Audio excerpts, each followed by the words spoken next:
Hello, everyone. Welcome to Barca News. It is June 16th, 2025, and a credit agency has confirmed Barcelona's economic recovery. Also, Nico Williams is now a priority for FC Barcelona, a priority signing, of course.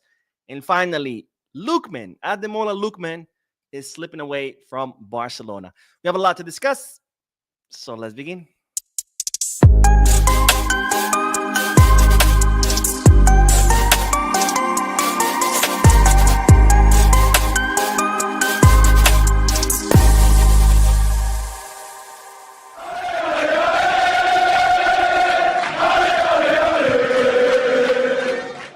Hello, everyone. Welcome to the channel. My name is Mo, and this is the Barca News live podcast, which is on every Mondays, Wednesdays, and Fridays, where not only we discuss Barcelona news, but we also get to interact with you lovely people in the chat section by reading your comments, answering questions, and getting a discussion going. For those of you who be watching when the podcast ends, I will be putting timestamps in the description, chats in the timeline, in case you do want to skip through the discussion and get straight into the news. Having said all that, make sure to hit the like button, subscribe to the channel, drop a comment. If you are looking for any Barcelona jerseys or merchandise, make sure to hit the goal, kids, Bag, or Fanatics. If you're looking to place any sports bets, make sure to bet us. All links are down below in the description. You click on them, you get access to some pretty cool deals and offers, courtesy of Barca News. And of course, now we have the Saturday podcast, or the MoCast, every Saturday, 12 p.m. Eastern Standard Time, exclusive for channel members, where the channel members get to dictate the conversation. They get to decide what we talk about. So if you want to be a part of those podcasts, you can become a member by hitting the join button in the home tab of the channel. All right, let's begin with the news. And as always,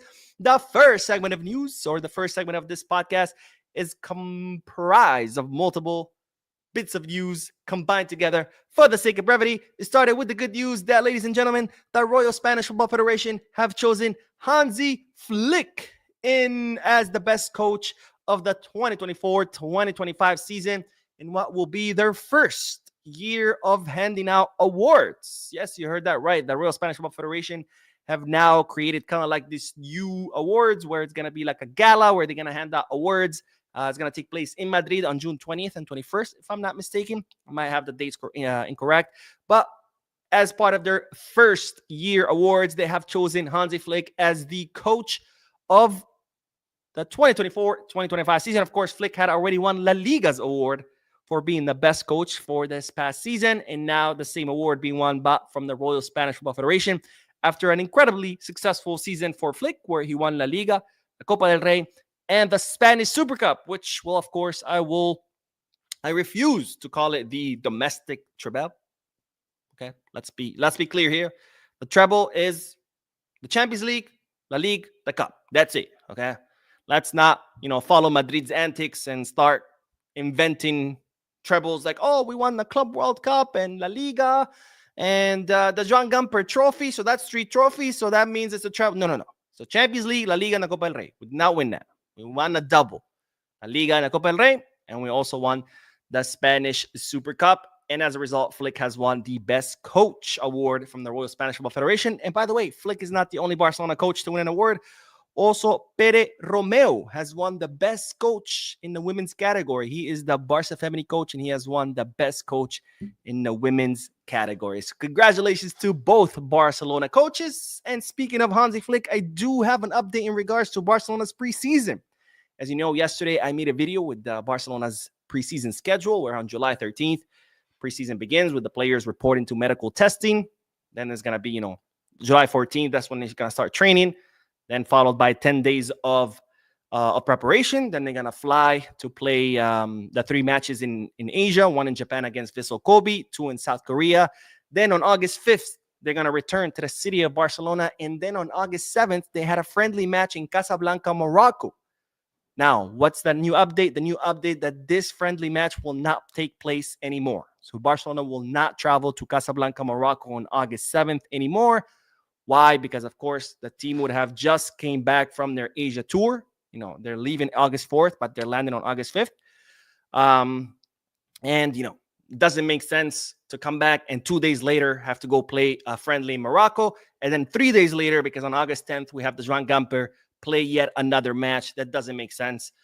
So Hansi Flick has decided to cancel that friendly match in Casablanca. So it's just going to be the 3 matches in Asia, one in Japan, 2 in South Korea, and then the Joan Gamper Trophy, just 4 matches for this preseason. And I think that's the right call because after all, we've seen how hectic the season is with so many matches, so many FIFA international breaks.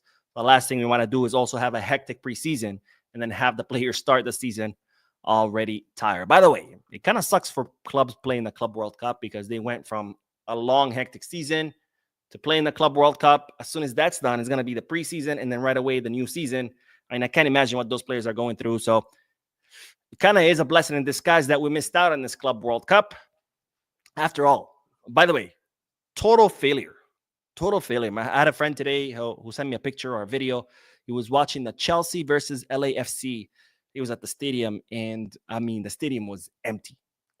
It was like COVID days, kind of empty. But anyways, let's move on to the next bit of news because as you know, I think it was yesterday's video, I told you that Barcelona had officially activated the clause of Joan Garcia. As you know, all the contracts had been signed. Joan Garcia signed his contract with Barcelona, but he was still, of course, linked to Espanyol. And yesterday I told you that Barcelona had paid the release clause, which, broke the link between Joan Garcia and Espanyol, making him officially a Barcelona player. And now this has been officially confirmed, not by Barcelona, not by Espanyol, but by the parent company of Espanyol, because Espanyol, unlike Barcelona, is not owned by its club members. It's actually owned by a Chinese company called Rostar Group. Okay, Rostar Group is a publicly owned company that trades on the stock market. And like any company that trades on a stock market, they have to, of course, make their finances available to the public.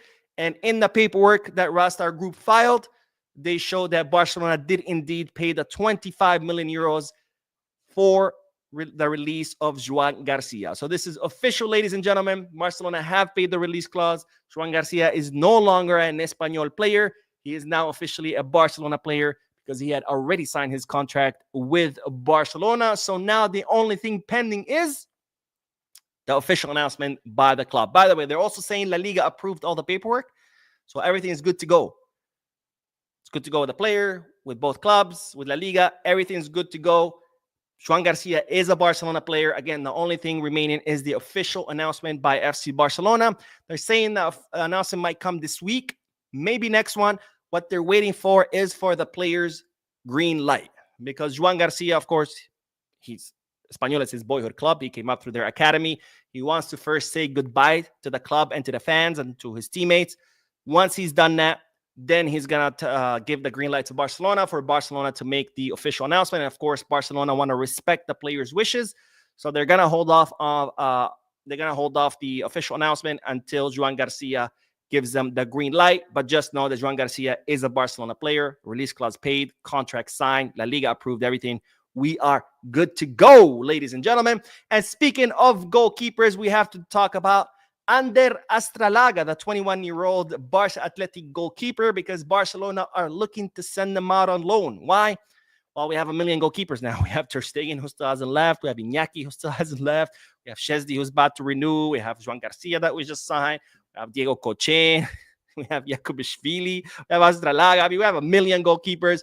And Barcelona want to kind of test out their youngsters. They want to see who is the best. Cochen, Jakubishvili, Ander Astralaga. Which one of these guys could become the third goalkeeper, right? Because the plan is Joan Garcia number 1, Szczesny number 2, and Diego Cochen and Jakubishvili are going to fight it out during practices while at the club.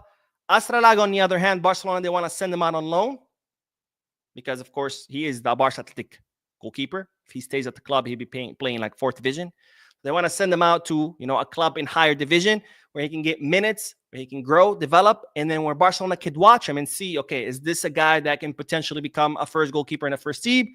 Yes, no, and then based on that, they'll decide to either, offload him permanently, keep him, not keep him, but they want to see him play somewhere else, so they are planning to send him out on loan. All right, that is all the news, ladies and gentlemen, for the first segment. You thought I was going to say for the whole podcast? That would have been crazy. No. For the first segment, let's do the comment section, and then we are going to talk about the official confirmation from a credit agency in regards to Barcelona's financial recovery. This is no longer just optimistic news like, oh, yeah, we're financial. No.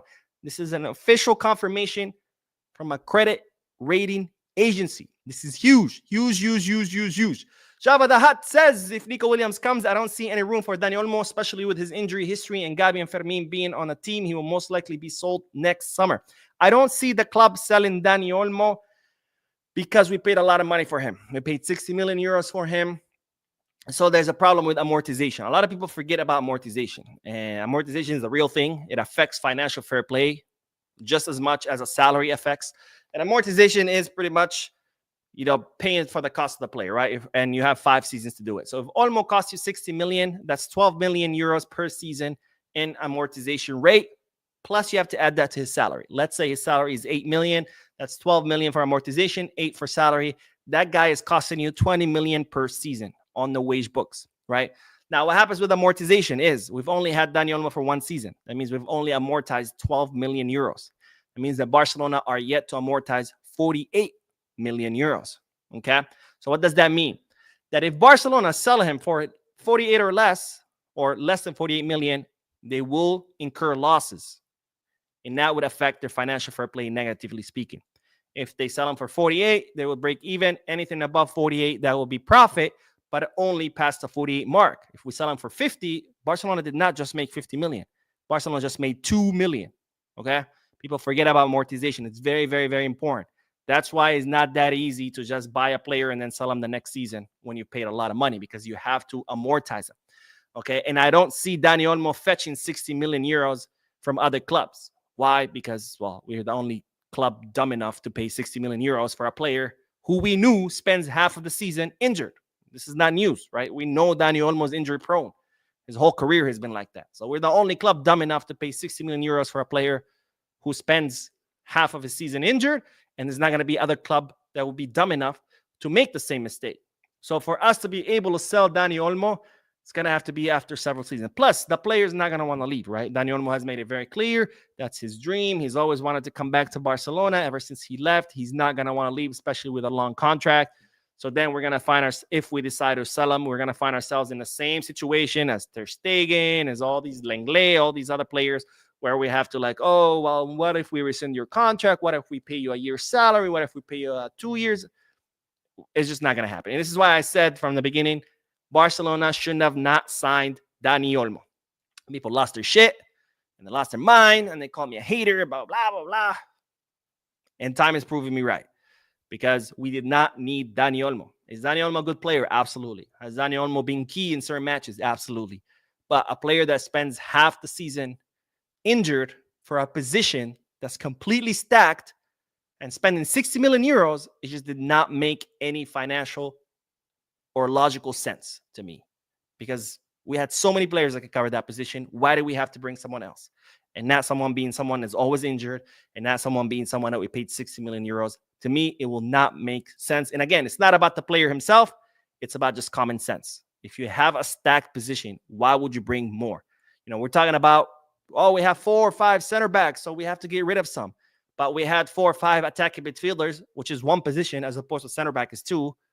And we were like, let's go spend 60 million euros on this 1 position. They already have 3-4 players that can cover it. Absolute madness. I don't understand that decision. I'll never understand that decision. And I know people were like, almost scored 9 goals. Again, it's not about the player. It's about, why would you sign for a position that's stacked? When you don't have money and you go spend the very little money you have on a position that's stacked, that does not make sense. And it's not about the player. So please stop bringing up how many goals Dani Olmo scored. Let's see. Sanjog with the donation. Thank you, my friend, so much for your generosity. He says, would love to see your reaction video on Landry Farré. Saw his performance in the last match. Impressed as fuck. And he can play as a left back, right back, center back. Yeah, and he's been called up for the first season. He could potentially take the position of Christensen, right? Because the club, or Deco, Flick would like to keep Christensen. Deco's like, it makes more economic sense to sell him, because, he came for free. So whatever we sell him for, 10, 15 million would be pure profit. There's no amortization involved, as opposed to Dani Olmo. Also, his salary is obviously much bigger than Landry Farré. So you can remove, a senior salary off your books. and then have someone from the academy, and potentially that someone from the academy could be Landry Farré, someone whose salary is much, it's a fraction of Christensen. Not that Christensen's salary is huge, but, when you talk about an academy player versus a senior player, a first-team player that you signed, obviously the salary is going to be huge difference. So Landry Farré could potentially be the replacement of Christensen. He could potentially become the fourth center back, right? With obviously Garcia and Iñigo being the first two, Araujo and Landry Farré being the two substitutes. We'll see. It all depend on how he does in a preseason, but that's a good idea. I think I will make a reaction video to Landry Farré. Let's see. Let's do one more, and then we will talk about Barcelona's financial recovery. Cedar says, if I remember right, Leao can play striker, and if the rumor is right with the swap with Araujo, I see that as a good option. And then, of course, 58 million euros for Nico. We could have both. Yeah, it's not going to happen. I'm not aware of any swap deals that anyone's offering, but you cannot have a Leao and a Nico on the same team. You can't, because you're not going to be able to afford both salaries. It's one or the other. And plus, you don't bring two stars for the same position, because you're going to end up with problems, right? Madrid learned that the hard way. They signed 3 left wingers, Mbappe, Vinicius, and Rodrigo. Makes no sense to me. And you end up having problems, right? So yeah, that's not gonna happen. Plus, I haven't heard anything about a swap deal. My guess is just like some spoof rumor going on social media, unless I'm not aware of it. I haven't heard anything. But anyways, let's get back to the news, because we do have to talk about Barcelona's financial recovery, because the club's financial recovery is now officially confirmed by the rating agency, the credit rating agency called Morningstar DBRS. We'll just call it Morningstar. That's too long to include all those letters. But Morningstar has officially changed Barcelona's credit capacity, or Barcelona's credit rating, from stable to positive. And this is absolutely huge. Now, credit rating agencies, they give credit ratings to companies based obviously on all the details of the company's finances. They dig deep. They look at everything. How much they spend on this, how much they spend on that, how much money they made off this, how much money they made off that. What are the projections for that company? Is it going to grow? Is it going to shrink? Are they on the right path? How much debt they have? They take into consideration everything there is to take into consideration in regards to that company's finances. And based on that, they give credit ratings. That's kind of like your personal credit. I don't know how it works in other countries, but here in the US, you have your personal credit, where if you pay your bills on time, you take out a loan, you end up paying it on time, your credit score keeps rising and rising, because your credit score tells the banks, okay, this is a guy who it's safe to lend money to. Why? Because he makes enough money. He doesn't carry a lot of debt. He always pays his bills on time. Versus someone who lives beyond their means, spends more than what they make, they have a crap load of credit debt, that person would have a lower credit score. In other words, that person is a higher risk to banks, because banks are like, all right, well, this guy is really not financially responsible. I don't know if I want to loan him money, because I'm not sure that person's going to pay that money back, right? So that's what a credit rating is. But for companies is the same thing, right? Banks, when they want to loan money to a company, they look at all their finances. They're like, what are the chances of that company paying me back? Or what are the chances of that company defaulting on the loan? In other words, not being able to pay me back. So that's what credit rating agencies do.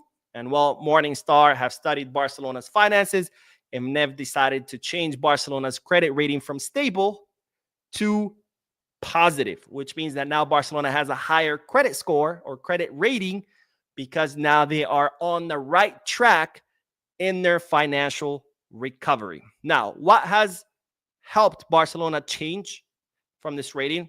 Let's look at some numbers. In 2023, Barcelona had an income of 761 million euros, with 70% of that, that's income, by the way, not profit, very important. I noticed a lot of people don't know the difference. Income is how much money you made. Profit is once you take the money you made, you subtract from it the money you spent. And then if you have a positive net, that's a profit. If you have a negative, obviously it's a loss. But anyways, Barcelona in 2023 had a 761 million euro income, with 70% of that being just salaries. That's crazy. And salaries, that includes everybody: players, coaches, staff, anybody that works for the club, right? And well, part of the reduction in the income, of course, of Barcelona to 761 million was the move to Montjuic. Now, this year, Barcelona are set to make an income of around 950 million euros. That's 200 million euros more, despite still being at Montjuic. Also, not only is Barcelona now making more money, they're also spending less, right? Because Barcelona have reduced the cost of their staff. They have cut expensive. They have gotten rid of huge contracts of players. And all of that, making more and spending less means that Barcelona has a bigger cushion. And for the first time, Barcelona actually are set to make a profit, because Barcelona have been losing money, spending more than what they actually make for many, many seasons. Okay. The only seasons where we actually had a profit was when Barcelona activated the economic levers. But without those economic levers, we would have still been in red, right? But this year is going to be the first year where Barcelona make a profit without economic levers. Like, this is legit making more than what you actually spend.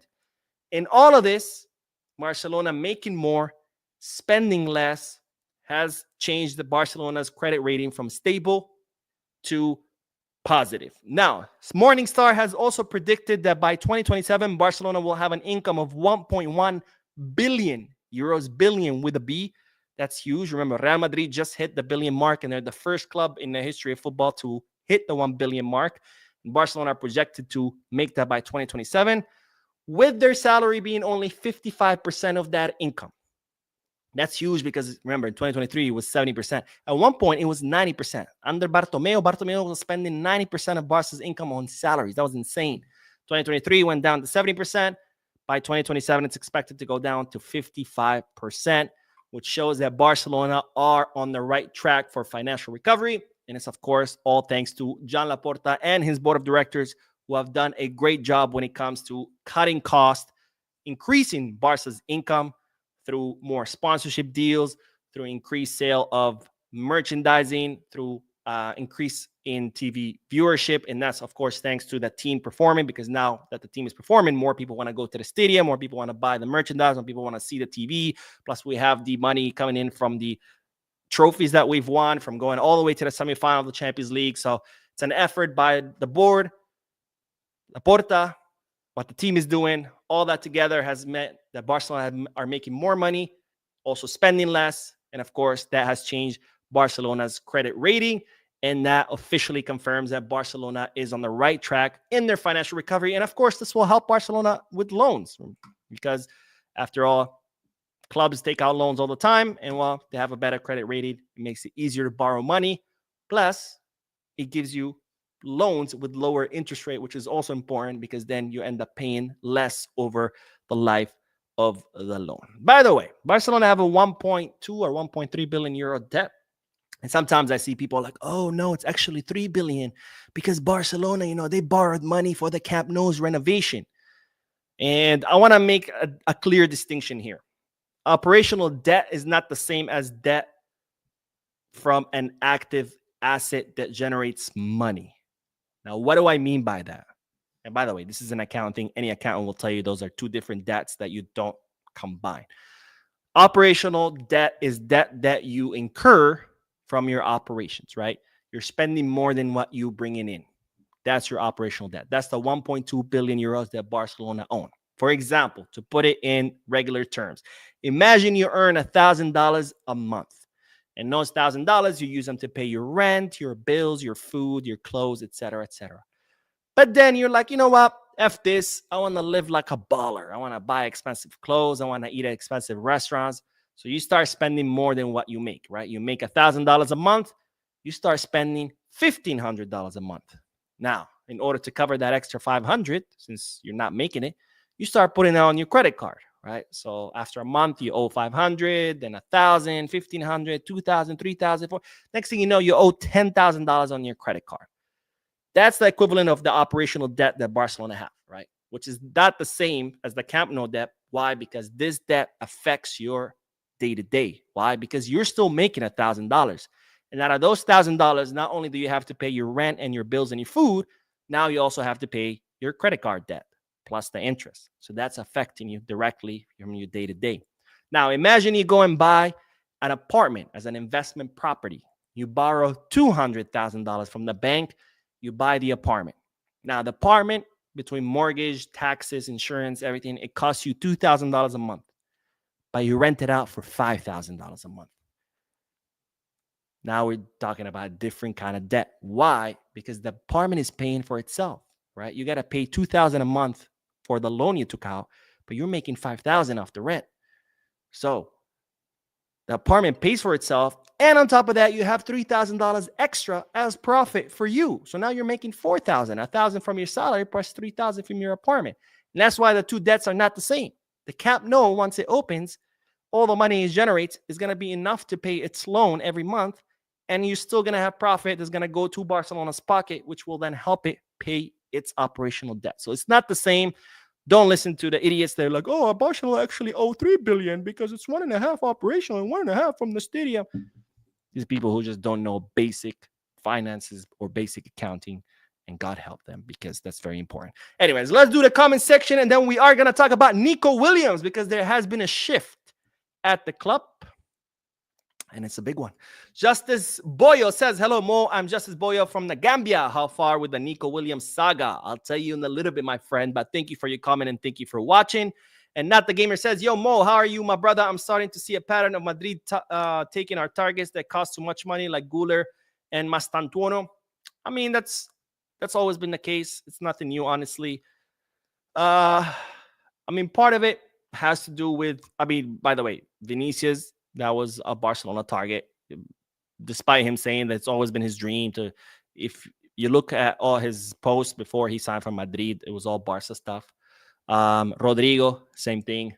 I think Modric, if I'm not mistaken, he too was like a huge Barca fan when he was a kid. So it's nothing new. It's nothing new. You know, when you're seeing your opponent is doing so much with I don't want to say with so little, but without having to spend all those 100 million euros, then you're like, all right, well, they're obviously doing something right. So let me just see if I can copy them. So it's nothing new, honestly. It's been going on for years and years and years. Raul says, Nico's dribbling, pace, and explosiveness is all I can think about in a positive way. No Diddy. Well, I'm glad you clarified that. No Diddy.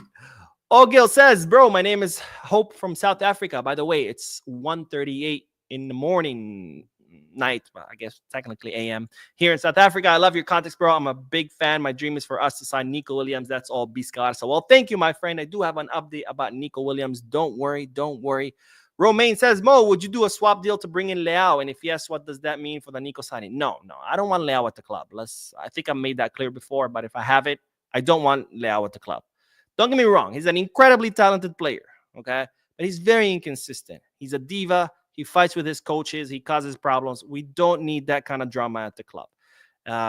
It's the same thing as Joao Felix, right? Joao Felix, incredibly talented player, could have easily been one of the best in the world. But because of his attitude, because of his lack of commitment, I think we've seen that his career has, wound up nowhere.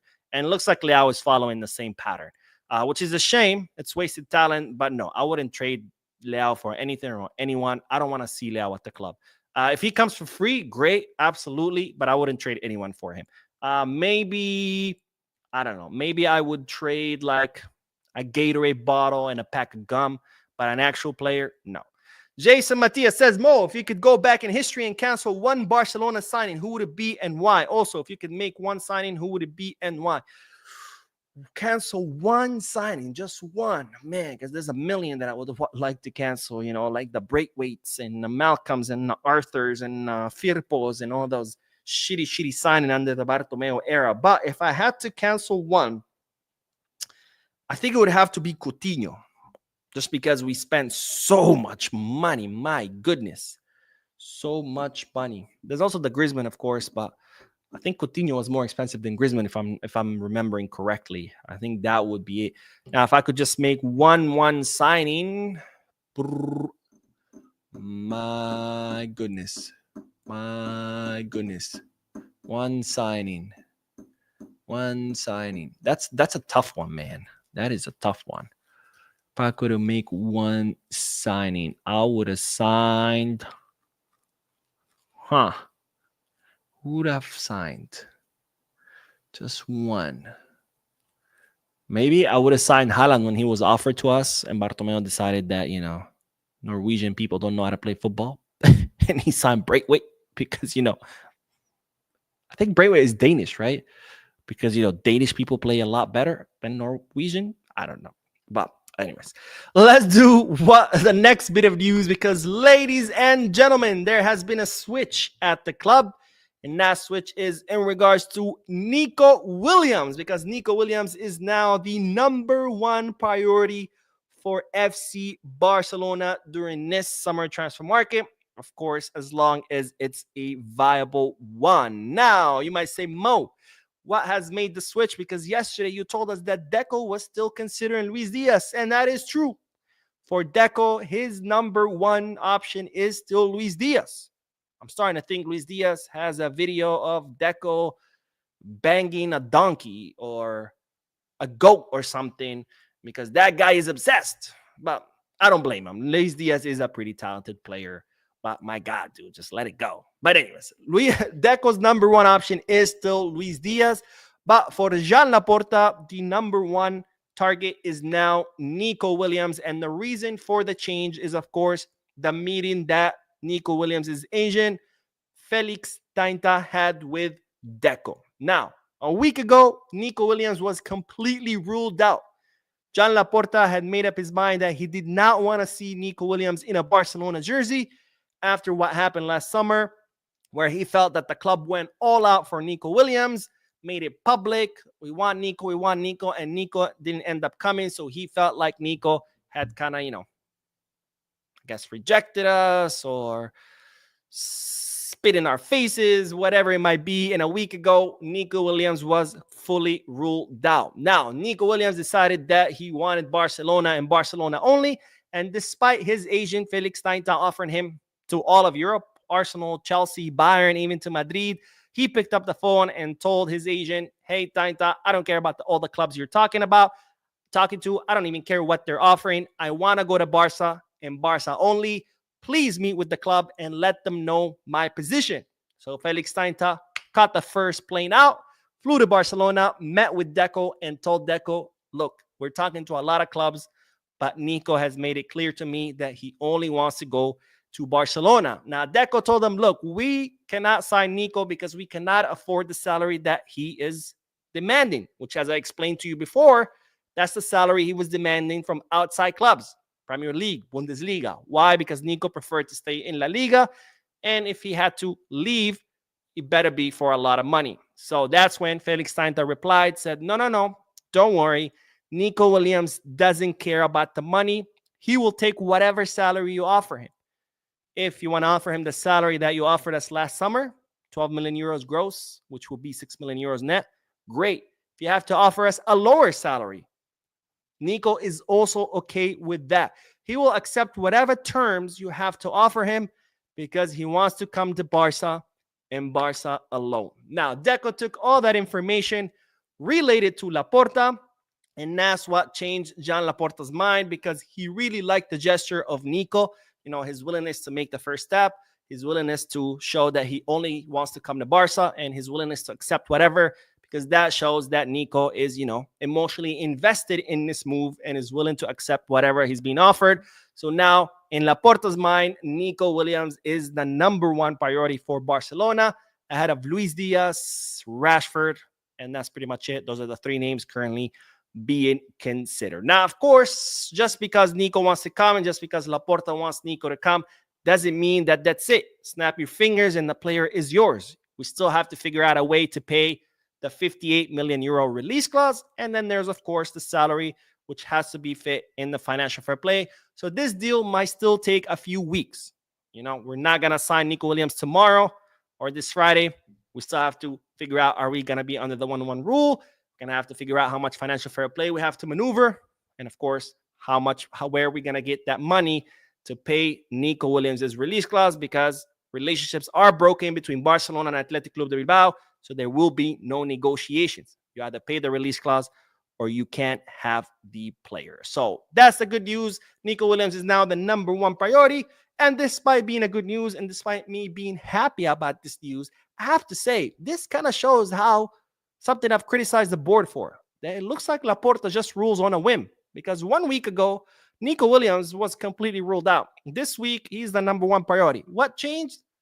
Oh, it's because he made the first step. And, before I was upset and my ego was bruised. Now I'm happy, which makes me think that the only thing that the way we're choosing players is about whether they hurt or don't hurt Laporta's ego.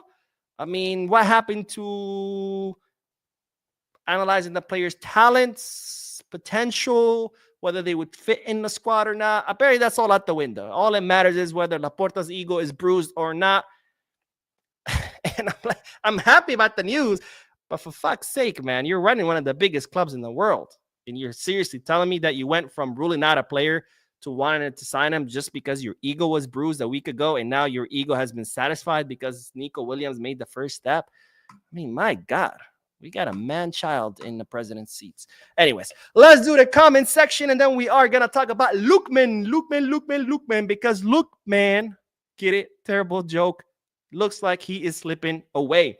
Ross says, hey, Mo, what's the deal with Christensen? He's always injured. We selling him. Sorry if I've asked this before. Bizka Barca. Bizka Iran. Lookman. Christensen is going to be put on the market, unfortunately. He's going to be the sacrificial lamb. Flick is against it. He wants to keep Christensen. But Deco is like, look, we just renewed Araujo. We can't have Araujo and Christensen on the bench. Which makes sense. They're two high-profile players, I guess, if you want to put it that way. So it doesn't make to have two high-profile players on the bench. You have to get rid of one of them and have an academy player and a high-profile player. It's better than having two high-profile players on the bench. And since Araujo just renewed, then I guess Christensen, by default, gets sacrificed. Unless, of course, someone comes and convinces Araujo to join them and pays a release clause, which goes down to 65 million euros the first 10 days of July, then goes up to 80. It looks like for now, Christensen will be the sacrificial lamb. Shin, my man, always with his generosity, says, I'm a little pessimistic on this whole Nico thing with Athletic Club demanding us paying his release clause and zero negotiation. The transfer window can come and go, and if we still didn't get him, I wouldn't be a bit surprised. I'm not as pessimistic because I think Barcelona can end up getting the money. Remember, last year they were able to get the 60 million to pay for Dani Olmo, a player that we did not need. And we were in a lot worse financial situation last summer. We're in a lot better financial situation now. We made a lot more money than last year. We have gotten rid of some big contracts that we still had to deal with last year. For example, Lenglet, Ansu Fati is next. They're still figuring out the last details of the contract, but that's two salaries that were on Barcelona's books last year that won't be this year. And if Ter Stegen ends up leaving, that's another salary. That's three big salaries that will be removed from the books that we had last year. And again, this year we're doing better financially. And I think it's a possibility. It's going to be tough. There's going to have to be some financial maneuvering. Maybe Barcelona will have to take out a loan. After all, our credit rating just went up, so it'll be easier to get a loan. There's going to have to be some financial maneuvering done, but I think it's possible. It's possible. Is it 100%? No, nothing is 100% in football. We thought Messi was going to stay, and then next thing you know, he was gone, right? I always use that as an example because that's probably the thing that we were the most sure about ever, right? Messi staying. He wants to renew. The club wants to renew him. They had negotiated everything, had agreed to, and then bam, just like that, La Liga was like, sorry, you don't have enough money to keep him. He has to go. But I think we have a higher chance than last summer. Plus, the difference between last summer and this summer is that this time Nico's like the one who came to us with like, I want to come here, I want to come here, I want to come here. Versus last summer is more like Barcelona, hey, we want you. Do you want to come? And he's like, yes, no, man. By the way, Nico Williams did not reject us. Nico Williams simply asked for guarantees of registration. He said, look, yeah, I want to come.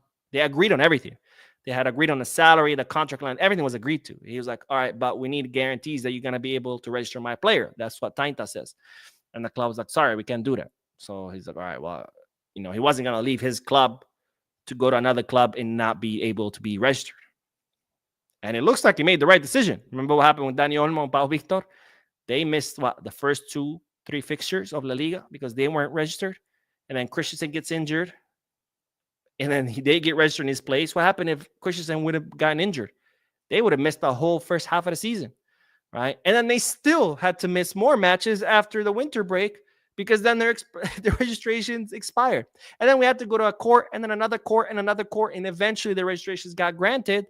And it's like, what happened if the court would have ruled against us? Then they would have messed the second half of the season, right? Like, what a fucking mess. I mean, Nico Williams was probably looking at all this like, I made the right decision. Like, that would have been me, you know?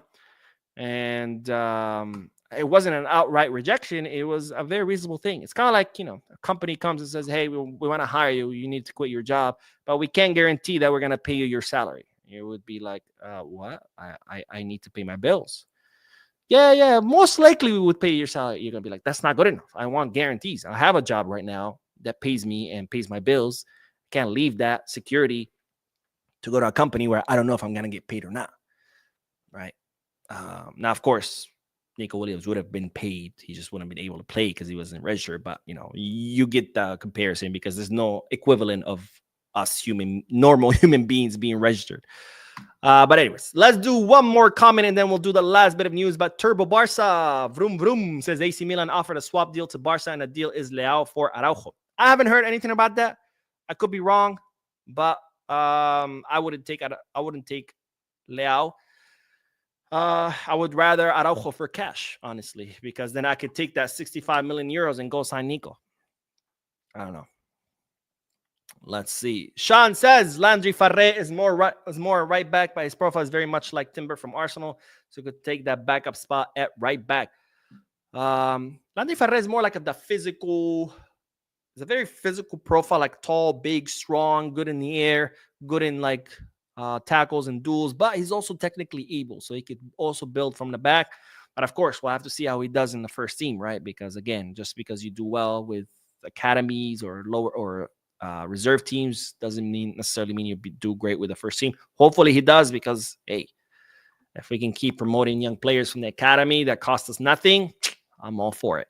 All right, let's do the last bit of news because we do have to talk about Lookman, because ladies and gentlemen, Ademola Lookman is slipping away. Now, as you know, Lookman is someone that Flick had identified as a good option for the team. Plus, it could have been a low-cost option because there were talks about if Atalanta could not renew his contract, that they could put him on the market for 30 million euros. And if that had been the case, I would have said, absolutely, you need to jump on that. It's kind of like the Joan Garcia deal, right? 25 million euros for the most promising goalkeeper in La Liga, any day of the week, right? And 30 million euros for Ademola Lookman, any day of the week. But it looks now like he could be headed to Napoli, because Napoli are now looking to reinforce their squad so they can continue, so they can defend their championship. They are the Serie A champions this season. So next season, of course, they're going to want to hold on to that title. So they're looking to reinforcements to do that. And they're also looking for, to replace the loss of Kvaratskhelia, who ended up joining PSG. And it's reported that they have decided to pay 50 million euros for Ademola Lookman to be the replacement of Kvaratskhelia and to be the reinforcement for next season. And it looks like Lookman could be taking this deal because, after all, he is done with Atalanta. I don't blame him. They really disrespected him there. And he's looking to leave. Now, Atalanta are hoping to extend his contract. His contract expires in 2027. There's 2 more optional years, I think, in his contract. But, of course, the player is completely done with them. He's going to leave. There's no doubt about that. He is leaving Atalanta this summer. Where to is not 100% confirmed, but he is leaving Atalanta, and it's looking more likely that he will be going to Napoli, which, of course, that puts him out of the race for Barcelona, because Barcelona had him on their list, on the short list of possible reinforcements. Now, I have to say, if it wasn't Nico, I would have much preferred Lookman over Rashford and Lookman over Luis Diaz, especially for the price. Obviously, I think probably out of those 3, Luis Diaz is by... Rashford is more talented, but Luis Diaz is a better player. But Lookman is also up there.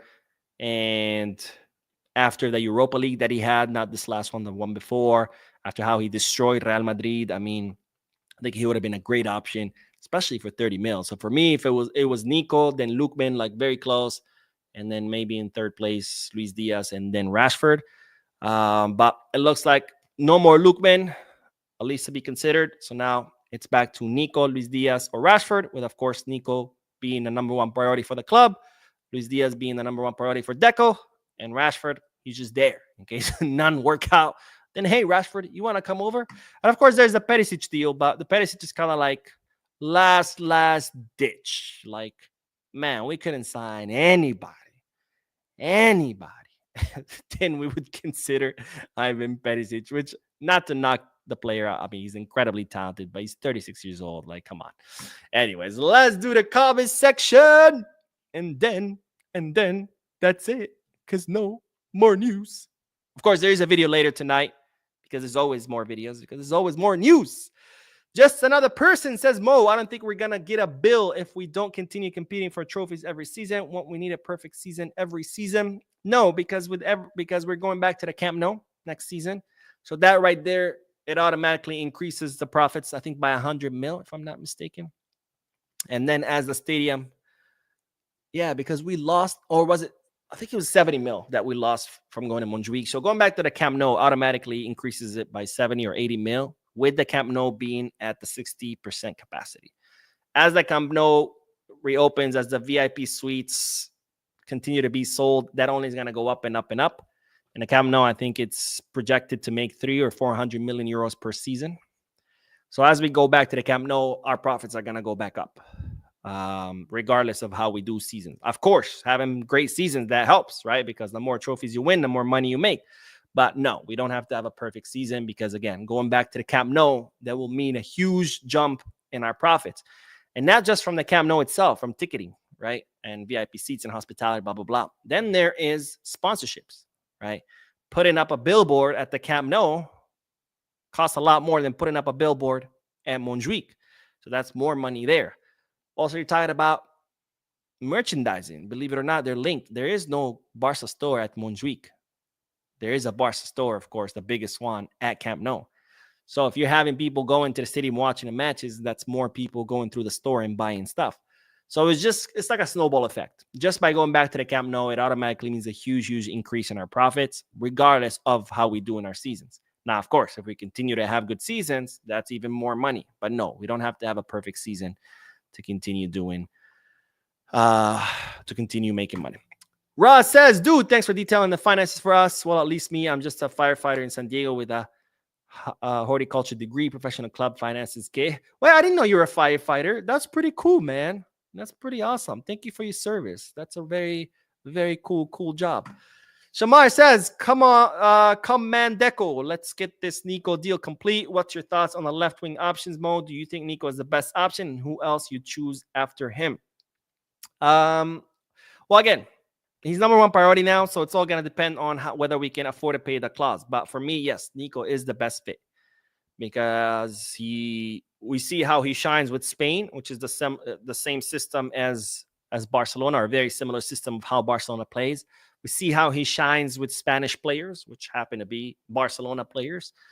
And he's been playing in La Liga his whole life, right? So he doesn't have to adapt to the league because he's been playing in it. He doesn't have to adapt to Barca because he plays in Spain. It's a similar system. And he doesn't have to adapt to his teammates because he already plays with his teammates on the Spanish national team. So there would be no adaptation period for him. He would just fit like a glove. Plus, he's only 22 years old. That means he is far from reaching his full potential, as opposed to someone like Luis Diaz or like Lookman or Rashford, who are already in their prime. So, that's it, right? That's the best you're going to get from them.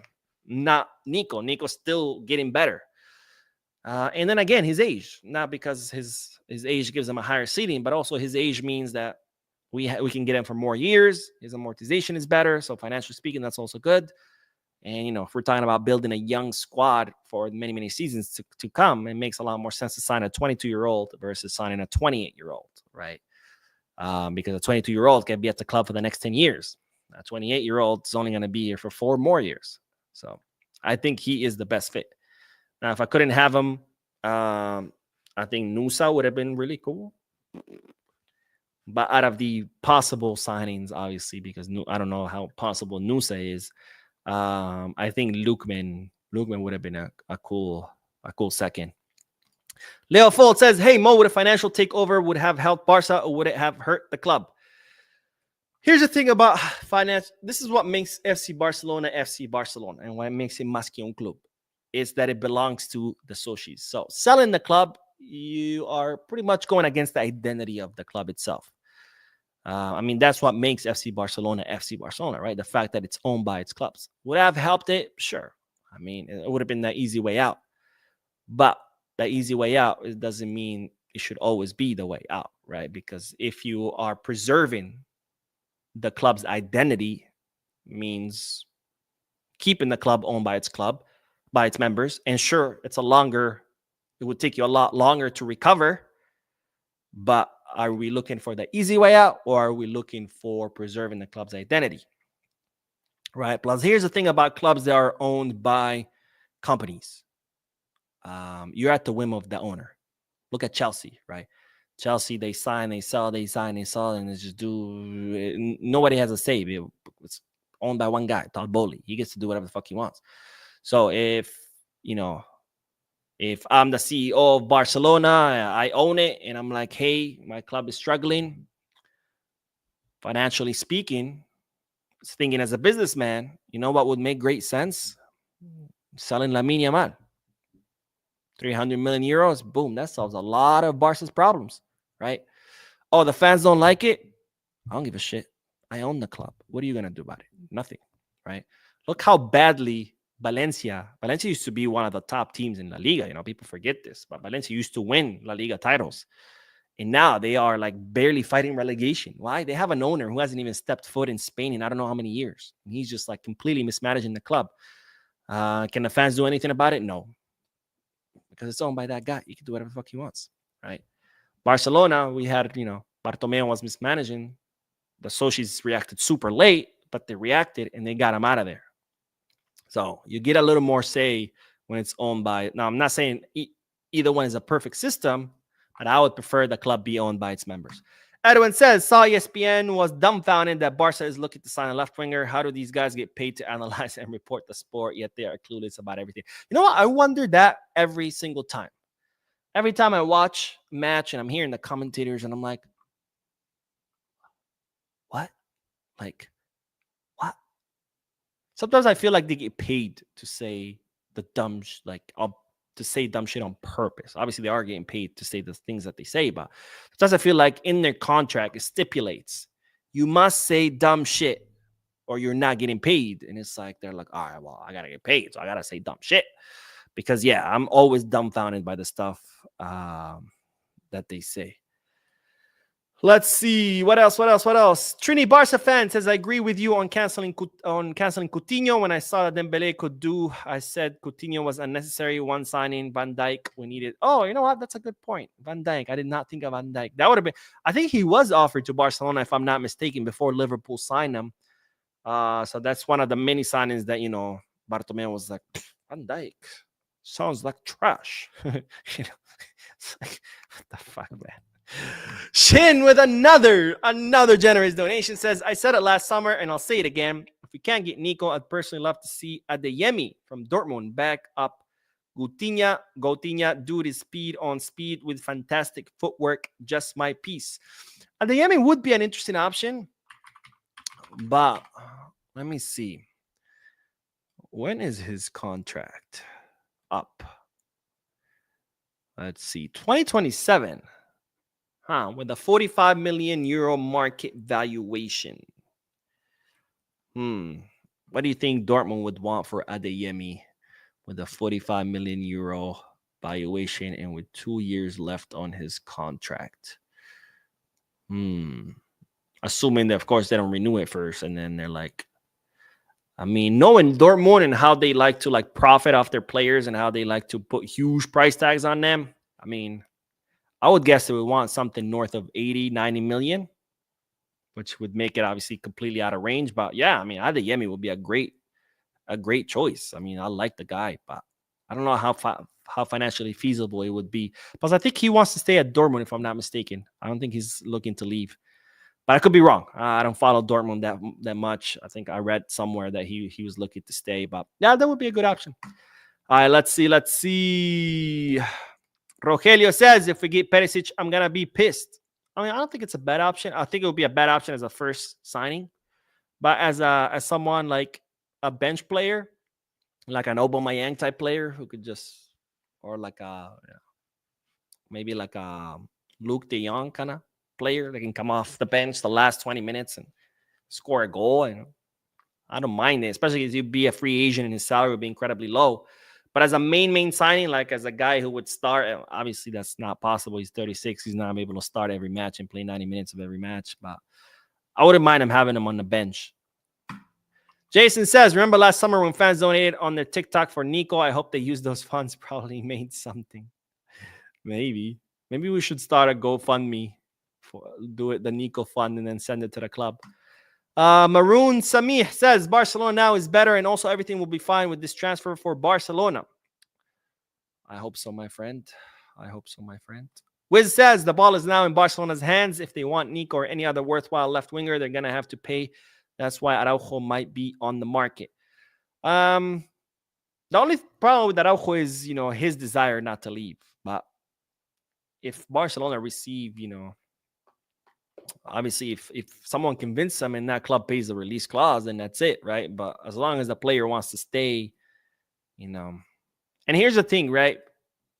Winning trophies, obviously you want to win trophies, right? And you're happy about winning trophies, but at the same time, it has like a little bit of a drawback when you win trophies, and obviously it's a small drawback compared to the million benefits of winning trophy. But the drawbacks to winning trophies is then the players that you want to get rid of, it becomes harder to get rid of because now they're on a winning team, right? It's like Frankie, he didn't want to renew for 2 years. All of a sudden, Barcelona start winning, and he's like, oh, let's do it. Now, of course, Barcelona are not looking to push Frankie out right now, but I mean, I would imagine it would be the same with Araujo, right? I mean, who knows? Maybe someone will convince him. I mean, after all, Juventus almost convinced them, but it becomes a little harder to push players out when you're winning trophies because then they're like, we're winning now. Let's go. I want to stay. I want to collect trophies.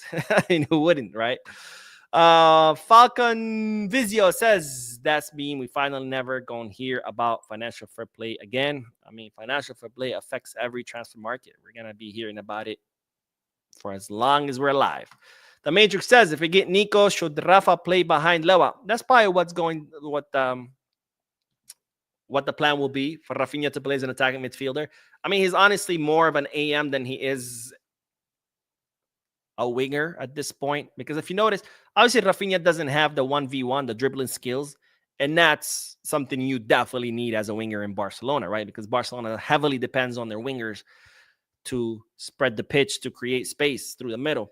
I mean, by spreading the pitch, you create the space in the middle, right? And Rafinha doesn't have that, right? Because he doesn't have that 1v1 ability. Plus, if you notice, Rafinha always cuts into the middle because, again, he doesn't have that 1v1, so he cannot create a lot of damage out on the flank. So he has to cut in the middle. So you put him in attacking midfielder, he's already in the middle. He doesn't have to cut there. And plus, because he doesn't have that dribbling ability, that 1v1, he's always relying on his first touch passes, which he does it really well. And, well, that's a great attribute for an attacking midfielder, someone who can, first touch pass right away, release the ball to someone in the box or whatever. So I think that will be a great position for him. Plus, he has a really great shot from the outside. And, well, what a better place to place him at than as an attacking midfielder to be taking those shots from outside the box. So I think that's probably what's going to happen is he's going to move into the attacking midfield, which of course worries me because then does that mean Olmo becomes his sub? And then what happens to Fermin? Right? Are we going to have to get rid of Fermin, which I would hate? I would much rather keep Fermin over Dani Olmo, but of course, Barcelona not going to be able to sell Dani Olmo and make a profit off him.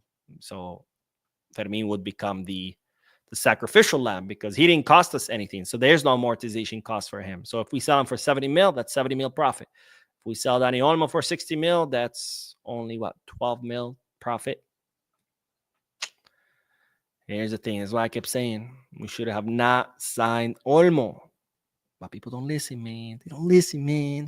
Ross says 20 years is January, brother. Thanks. Nusa is good, but Norwegian. Yeah. And according to Bartomeu, Norwegian people don't know how to play football. Or Canadians. He also, passed up the opportunity to sign Alphonso Davies because he said Canadians don't know how to play football. Morrison says Nico Williams is the best option for Barcelona. Diaz, 28 years, going to be 29. If Diaz is that good, why are other teams not coming for him? I mean, he is good. Again, I've said this before. It's fine not to prefer players. I personally prefer Nico over Luis Diaz, but to pretend that Luis Diaz is trash or garbage or old, none of that is true. Okay? You could still give a player his flowers while preferring someone else, right? You could still say Penaldo is a great player, one of the greatest ever, but still recognize that Messi's better. Same here, right? We can still prefer Nico over Luis Diaz while still admitting that Luis Diaz is a great player. And if Luis Diaz comes to Barcelona, it'd be a big upgrade to our wing, and he would do great things. But I would still prefer Nico Williams because I think Nico Williams could do better things than Luis Diaz. Now, outside of Barcelona, objectively speaking, Luis Diaz is a better player than Nico. But for Barcelona, for what Barcelona needs, Nico Williams becomes better. So again, you could prefer a player over the other without having to trash one or the other, right? To pretend he's not good is just disingenuous. Also, to pretend he's old is also disingenuous. He's in his prime, 28 years old. That's prime years. But I agree, Nico Williams would be a better fit. Lord Wizard says that ESPN analysis, or rather bafflement at Barca needing a left winger, was genuinely confusing to witness. Dumb mofos. Yeah. I mean, I'm surprised they know what a left winger is, right? But anyways, Barca fan says, so you tell me my idol could have been playing for our club? Which idol? Who are we talking about? Curtis says, I totally agree with Laporta on this one. We all didn't like what Griezmann, so it's no different with Nico. Players have to want to play at the club. Then you wouldn't agree with Laporta because Griezmann actually rejected us. And we still signed them. Shin says, I did a financial takeover in my career mode and we're flush with cash and life is good. I like it. I like it. This Matrix says, the Matrix, not this Matrix. This should be Lewa last season. I mean, it is his last season. There's nothing to agree to. It literally is his last season. Maroon Smith says, Ferran in the next year will make us forget Lewa. Lewa is powerful. No. Let's be honest. I mean, yes, Lewa is old, and yes, this season should be his last, but don't put the two in the same sentence, please. Lewa is one of the greatest strikers of our generation. Do not compare him to Ferran Torres, please. Eduardo says, Haaland ain't coming to Barcelona. Yeah, we know. And Mantamanti says, many injuries, but great player. Who you talking about? And Barca React says, Nico, Olmo, Lamine, Rafinha, false 9. No. Rafinha would be better as an attacking midfielder. If you're going to play someone as a false 9, I would play Olmo as a false 9. But no, we have a 9. We don't need to be playing false 9s. If you want to play a false 9 every now and then to switch it up and confuse the opponent, sure. But if you have a 9, you don't need a false 9. Kirby says, how do you qualify for World Cup and why Barca is not there for Club World Cup? For Club World Cup is based on the Champions League. So it's based on your performance in the Champions League. For every win, you get a certain amount of points. For every draw, loss, blah, blah, blah. And it was based on the last 4 seasons. This is Barcelona did terrible in the last 4 seasons before the Club World Cup. That's why we didn't qualify. I mean, don't forget, 2 seasons we went to Europa League. And then the last one we got disqualified at the hands of PSG, but those 2 seasons that we went to the Europa League did not help at all. So that's how you qualify. But anyways, that is all, ladies and gentlemen. Thank you so much for tuning in, for your comments, your likes, your subscriptions, your very generous donations. I will be uploading another video later tonight, so stay tuned to the channel. Don't forget to hit the like button, subscribe to the channel, drop a comment, and as always, Visca Barça.